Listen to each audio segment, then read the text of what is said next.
Général Joseph, Monsieur le directeur général du ministère de la Santé publique et de la population, Dr Gabriel Timothée, Monsieur le directeur de cabinet et représentant du ministre de la Santé publique et de la population, Dr Garnet Michel, Monsieur le représentant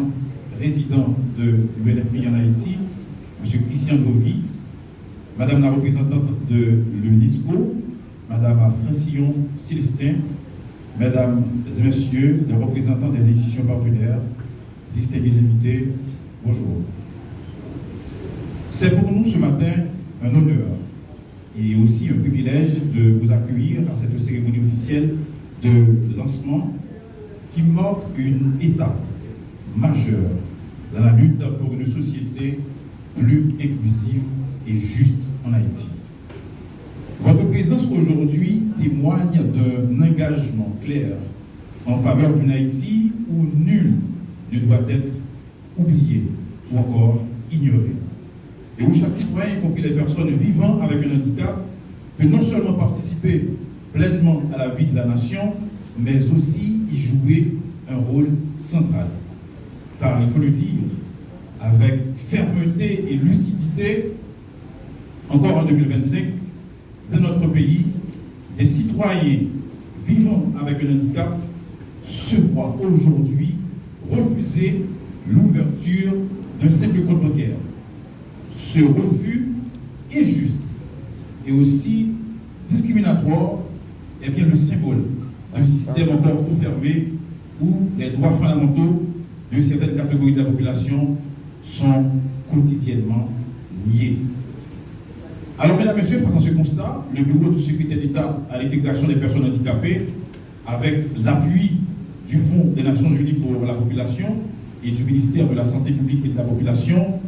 lance une initiative inclusive de grande portée, si je peux me permettre de dire, de très grande portée même. Un programme de formation professionnelle qui allie l'acquisition de compétences techniques et une démarche d'autonomisation sociale, axé sur des domaines existentiels comme la massothérapie, la prévention des violences basées sur le genre et aussi la santé communautaire. Il s'agit de la première phase d'une série de formations ciblées, pensées non seulement pour transmettre les compétences techniques, mais surtout pour avoir la voie, pour ouvrir la voie à des opportunités professionnelles concrètes et durables dans le pays. L'objectif du bureau du secrétaire d'État à l'intégration des personnes handicapées, le BCF, dans une phase ultérieure, c'est de travailler avec les partenaires publics et privés qui sont là avec nous aujourd'hui pour accompagner les personnes formées à se regrouper par zone géographique et aussi à ouvrir ensemble des centres ou encore des cliniques de massothérapie ancrées dans leur communauté. C'est par formation pour formation, mais c'est premier pas pour nous capables de construire l'indépendance, nous, faire business ensemble et puis créer richesse ensemble dans ce secteur.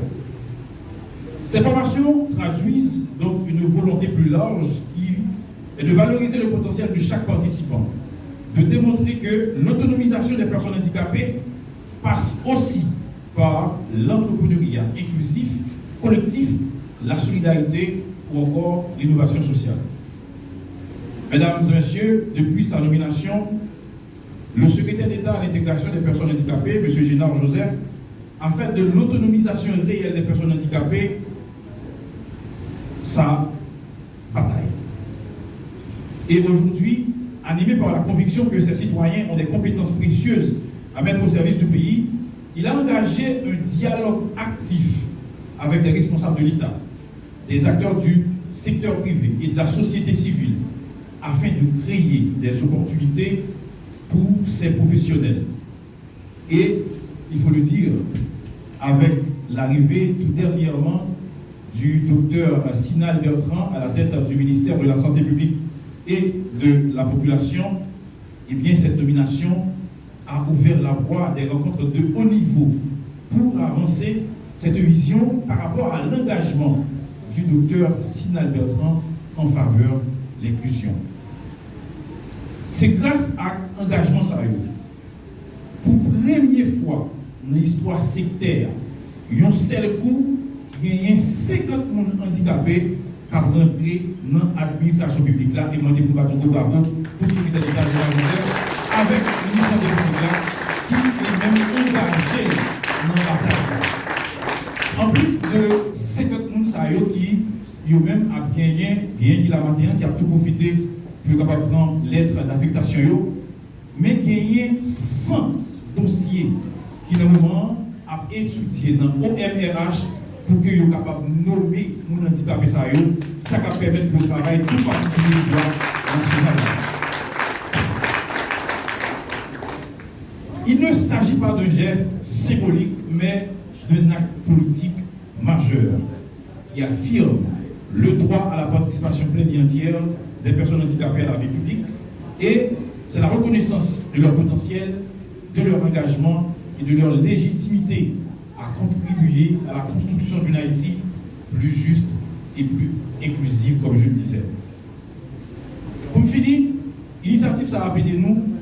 partie plus cohésion sociale dans le pays. Dans un moment quand les gens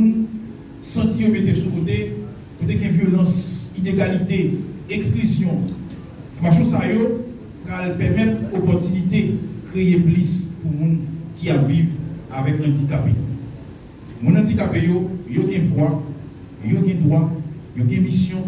et ils ont un rôle pour jouer dans Haïti, dans le Merci beaucoup.